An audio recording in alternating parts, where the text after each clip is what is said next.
The Rockefeller Connection to the UN Feminist Agenda 21 Plan. Tracing the origins of Agenda 21 will eventually lead to the wealthiest, most powerful families and organizations in the world.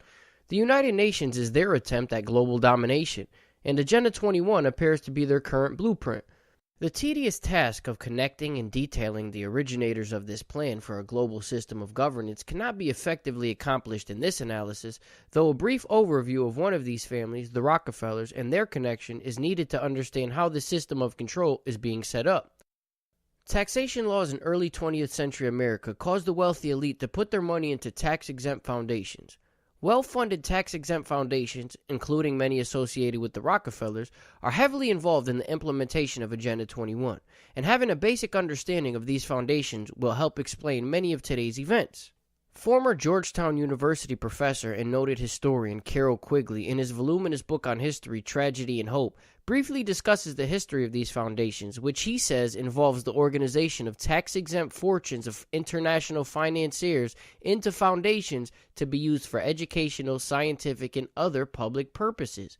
Quote, "In spite of the great influence of this Wall Street alignment, an influence great enough to merit the name of the American establishment, this group could not control the federal government, and in consequence had to adjust to a good many government actions thoroughly distasteful to the group. The chief of these were in taxation law, beginning with the graduated income tax in 1913, but culminating, above all else, in the inheritance tax. These tax laws drove the great private fortunes dominated by Wall Street into tax-exempt foundations, which became a major link in the establishment network between Wall Street, the Ivy League, and the federal government." End quote. In the early 1950s, the United States House of Representatives created a special committee to investigate these tax-free foundations after allegations that some of the major foundations were engaging in activities considered to be subversive to the United States. The committee uncovered surprising information connecting groups like the Rockefeller and Ford Foundations with the funding of anti-American and collectivist organizations and literature. For more information regarding the findings of this committee, I suggest reading the book Foundations, Their Power and Influence by Renee Wormser. Wormser was actually a part of the congressional committee commissioned to investigate the great tax-exempt foundations and wrote Foundations to document some of the findings of the committee. In the book, Wormser also discusses how there was much resistance from various groups and individuals to the committee's investigation, even including pressure from the White House to, quote, "kill the committee." Carroll Quigley also documents in Tragedy and Hope how the wealthy elite worked to silence the investigation and mentions Wormser's book. Quote, "The 83rd Congress in July 1953 set up a special committee to investigate tax-exempt foundations with Representative B. Carroll Reese of Tennessee as chairman. It soon became clear that people of immense wealth would be unhappy if the investigation went too far, and that the most respected newspapers in the country, closely allied with these men of wealth, would not get excited enough about any revelations to make the publicity worthwhile in terms of votes or campaign contributions." An interesting report showing the left-wing associations of the interlocking nexus of tax-exempt foundations was issued in 1954 rather quietly.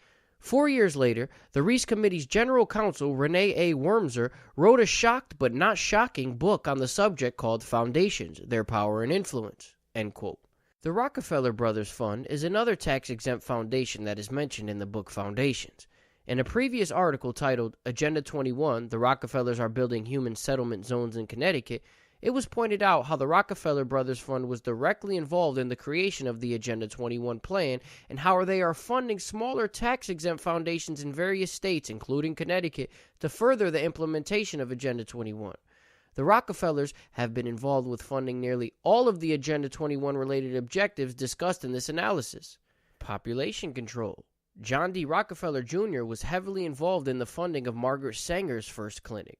Margaret Sanger founded the American Birth Control League, which later became the Planned Parenthood Federation of America, an organization that gives awards to their branches with the most abortions.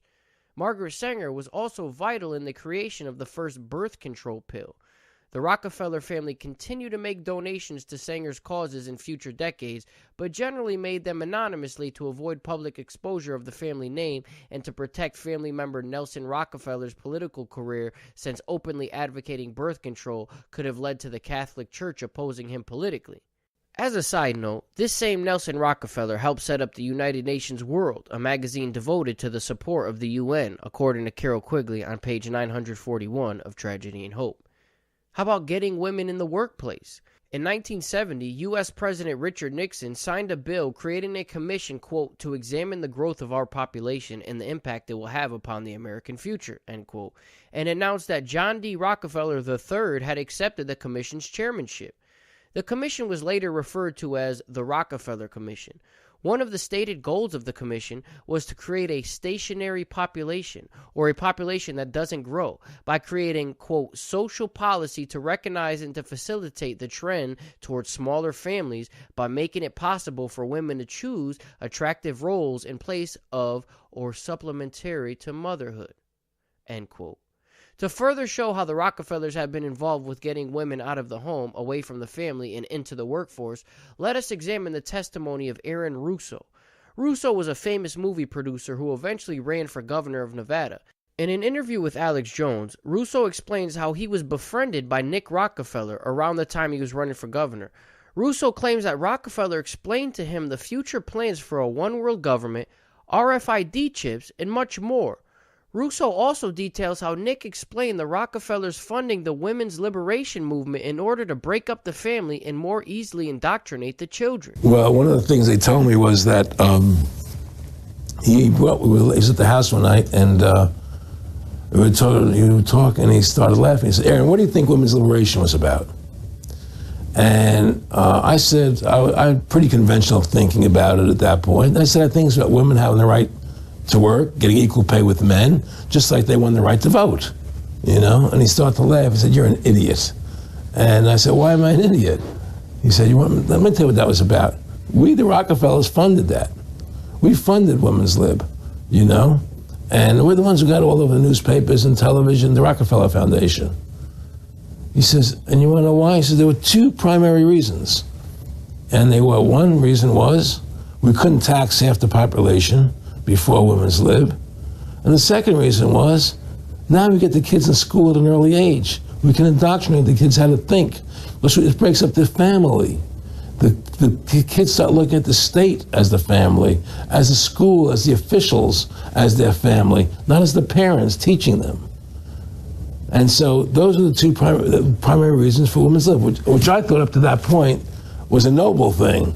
You know, when I saw their intentions behind it, where they were coming from when they created it, the thought of it, I saw the evil behind what I thought was a noble venture.